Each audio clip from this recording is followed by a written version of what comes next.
సంవత్సరాల తరబడి ఎన్ని మందులు వాడినా మీ మోకాల నొప్పులు తగ్గట్లేదా? ప్రాణ పెయిన్ క్లినిక్ లో అత్యాధునిక చికిత్స. ఆయన యువ పారిశ్రామికవేత్త, మామూలు పారిశ్రామికవేత్త కాదు. 1400 కోట్ల టర్నోవర్ ఉన్న ఒక ప్రఖ్యాత డైరీకి చైర్మన్. తండ్రి వారసత్వాన్ని పుణికిపుచ్చుకున్న ఆయనకు ప్రజాసేవ చేయాలన్నది ప్యాషన్.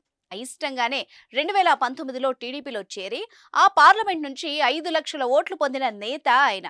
అనంతరం వైఎస్ఆర్సీపీలో చేరి పార్టీ అధినేత జగన్ కు విధేయుడుగా సన్నిహితంగా ఉంటూ జగన్ సూచన మేరకు ఇప్పుడు విశాఖలో ఒక కీలక నియోజకవర్గ అభ్యర్థిగా ఎన్నికల్లో విజయానికి దగ్గరగా ఉన్న ఒక విజేత స్టోరీ ఇది.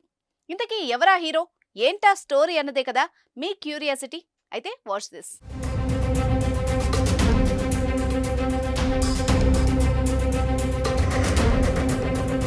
ఆడారి అంటే కేవలం ఒక సర్నేమ్ మాత్రమే కాదు, విశాఖ జిల్లాలో అదొక ఫేమ్.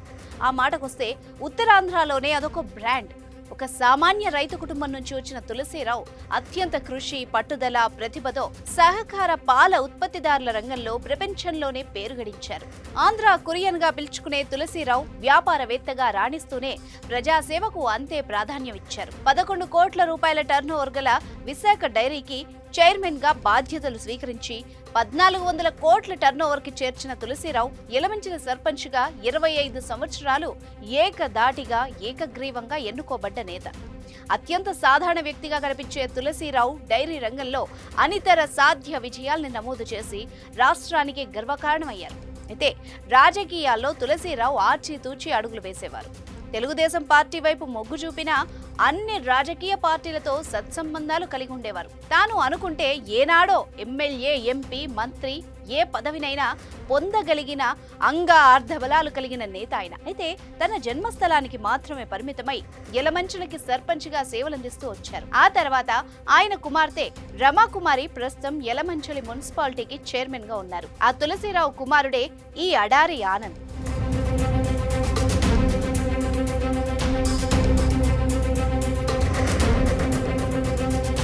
గోల్డెన్ స్పూన్ తో పుట్టినప్పటికీ తండ్రి అడుగుజాడల్లో ఉంటూ వ్యాపారాల పట్ల సునిశిత దృష్టి సారించిన ఆనంద్ 2023 జనవరిలో తండ్రి మరణానంతరం విశాఖ డైరీ చైర్మన్ గా బాధ్యతలు చేపట్టారు. తన తండ్రిలాగే విప్లవాత్మక నిర్ణయాలు తీసుకుంటూ డైరీ పురోగతిలో కీలక పాత్ర పోషిస్తున్నారు. తులసీరావు అంగీకారం మేరకే రాజకీయాల్లోకి వచ్చిన ఆనంద్ తనకు వ్యక్తిగతంగా వైఎస్ఆర్ కాంగ్రెస్ పార్టీ పట్ల ఇష్టం ఉన్నప్పటికీ తండ్రిని నొప్పించలేక 2019లో అనకాపల్లి టీడీపీ ఎంపీ అభ్యర్థిగా పోటీ చేశారు. ప్రస్తుత ఎంపీ బీజేటి సత్యవతితో ఎంపీ అభ్యర్థిగా తలపడిన ఆనంద్ కి ఆనాడే 5 లక్షల ఓట్లొచ్చాయి. అతి తక్కువ ఓట్ల తేడాతో ఆనంద్ ఓడిపోయినా కుంగిపోలేదు. తర్వాత తండ్రిని ఒప్పించి వైఎస్ఆర్ కాంగ్రెస్ పార్టీలో చేరి ఆ పార్టీలో కీలక నేతగా మారారు. ఆనంద్ తన తండ్రి మరణానంతరం ఒకవైపు డైరీతో పాటు ఇంకొక వైపు రాజకీయాల్ని ఎలా ముందుకు తీసుకెళ్తారన్న విమర్శకులను సైతం ప్రశంసలు పొందే విధంగా తన సామర్థ్యాన్ని నిరూపించుకున్నారు. డైరీ వ్యవహారాల పట్ల ఏమాత్రం అశ్రద్ధ చూపకుండా నిరంతరం డైరీలోనే కూర్చుంటూ డైరీ పురోగతికై పాటుపడుతున్నారు. ఆ తర్వాత రాజకీయాల్లోనూ అంతే ఖ్యాతి గడించారు. పార్టీలో చేరిన వెంటనే ఆనంద్ నిబద్ధత, తెలివితేటలతో సీఎం జగన్ మనసులో స్థానాన్ని సంపాదించారు. ఆనంద్ పట్ల నమ్మకాన్ని పెంచుకున్నారు. 2019లో విశాఖ నగరంలో కోల్పోయిన 4 సీట్లని మళ్లీ దక్కించుకోవాలంటే ఆనంద్ లాంటి నికార్సైన వ్యక్తి అక్కడ పోటీలో ఉండాలని ముఖ్యమంత్రి భావించారు.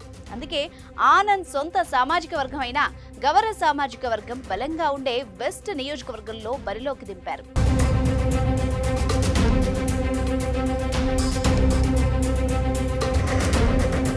విశాఖ వెస్ట్ అంటే తెలుగుదేశం పార్టీకి పెట్టని కోట. గత 2 సార్లు టీడీపీ నుంచి విజయం సాధించిన గణబాబుపై ఆనంద్ ను పోటీకి నిలిపి అక్కడ రాజకీయాల్ని ప్రభావితం చేసే నిర్ణయాన్ని తీసుకున్నారు జగన్.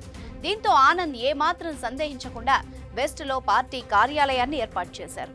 ఆ నియోజకవర్గ ప్రజలతో 3 సంవత్సరాలుగా మమేకమవుతూ వాళ్ల సమస్యల పరిష్కారానికి పాటుపడుతున్నారు. గడప గడపకు మన ప్రభుత్వం కార్యక్రమాన్ని సక్సెస్ చేశారు. అదే స్ఫూర్తితో ఓ అడుగు ముందుకేశారు. మీతో ఆనంద్ అనే యాప్ను సృష్టించి సీఎం చేతుల మీదుగా ప్రారంభింపజేసి ప్రజలకు మరింత అందుబాటులోకి వచ్చారు. విశాఖ వెస్ట్ వాసులు తమ సమస్యను ఈ యాప్లో అప్లోడ్ చేసి పరిష్కారం పొందొచ్చు. అంటే నాయకుడు ఇంటి దగ్గరకు వచ్చినప్పుడే కాదు, ఎక్కడి నుంచైనా ఎప్పుడైనా యాప్లో సమస్యను అప్లోడ్ చేస్తే అది ఆడారి ఆనంద్కు చేరుతుంది. అంటే యాప్ డౌన్లోడ్ చేసుకుంటే చాలు అన్నమాట. నాయకుడంటే ఓట్ల వేట కాదు, ప్రజల పాట్లు తీర్చడమే ముఖ్యమంటారు ఆయన. ప్రభుత్వ సహకారం కోరితే కొన్ని పనులు ఆలస్యం అవుతుందన్న ఉద్దేశంతో తన సొంత నిధులతోనే రహదారుల నిర్మాణం, కల్వర్ట్ల వంటివి అభివృద్ధి పనులు పూర్తి చేశారు ఆనంద్. వెస్ట్లో జాబ్ మేళా నిర్వహించి వేల సంఖ్యలో యువతకి అవసరమైన ఉపాధిని కల్పించారు ఆనంద్. మరికొందరికి స్కిల్ డెవలప్మెంట్ ద్వారా శిక్షణ ఇప్పిస్తూ వారికి శాశ్వత ఉపాధి కల్పించే బాధ్యతను తీసుకున్నారు. మహిళలు, పెద్దవారు, ఇతర వర్గాల వాళ్లకి అవసరమైన స్వయం ఉపాధి ప్రాజెక్టుల కల్పనలో కీలకంగా వ్యవహరించారు. ఆనంద్ చేస్తున్న ప్రజాసేవని గుర్తించిన ముఖ్యమంత్రి వైఎస్ జగన్మోహన్ రెడ్డి సూక్ష్మ మధ్యతరగతి పరిశ్రమల సమాఖ్యకి ఆనంద్ ని చైర్మన్ గా నియమించారు. ఎంఎస్ఎంఈ చైర్మన్ గా తక్కువ కాలంలోనే అద్భుతమైన ఫలితాలు సాధించారు ఆనంద్. పలు గ్రూపులకు అవసరమైన స్వయం ఉపాధిని కల్పించే ప్రాజెక్టులను అందించి వారి జీవన ప్రమాణాల్ని అభివృద్ధి చేయడంలో కీలక పాత్ర పోషించారు. కుట్రలు, కుతంత్రాలకు ఏమాత్రం అవకాశం ఇవ్వకుండా నిష్కల్మషమైన మనసుతో పార్టీలు, కులాలు, ప్రాంతాలు చూడకుండా నిరంతరం ప్రజలకు, కార్యకర్తలకు అందరికీ మంచి చేయాలన్న ఉద్దేశంతో ఆనంద్ ఎంచుకున్న మార్గం ఆ నియోజకవర్గ ప్రజల్ని మెప్పించింది. ఎన్నికల ప్రచారంలో ఆడారి ఆనంద్ గెలుపు స్థాయిని దాటి అధిక మెజార్టీ సాధించాలన్న లక్ష్యంతో ముందుకు వెళ్తున్నారంటూ రాజకీయ విశ్లేషకులు అంచనా వేస్తున్నారు. గెలిస్తే ఆనంద్ మంత్రి అన్న సందేశం కూడా నియోజకవర్గంలో బలంగా వినిపిస్తుంది. ఎందుకంటే వైఎస్ఆర్ కాంగ్రెస్ పార్టీలో గవర సామాజిక వర్గం నుంచి స్థానం పొందిన ఏకైక నేత ఆనంద్. ఆ ప్రాంతం నుంచి గవరలకు ఖచ్చితంగా రాజకీయ ప్రాధాన్యం లభిస్తూనే ఉంటుంది. మంత్రివర్గంలో కూడా ఒక గవర నేత ఉండడం ఆనవాయితీగా వస్తోంది. అలా చూసినా ముఖ్యమంత్రితో అత్యంత సన్నిహిత సంబంధాలు కలిగి పారిశ్రామికవేత్తగా సంచలనాలు నమోదు చేసిన ఆనంద్ మంత్రివర్గంలో స్థానం పొందడం తప్పనిసరి. So all the best Adari Anand.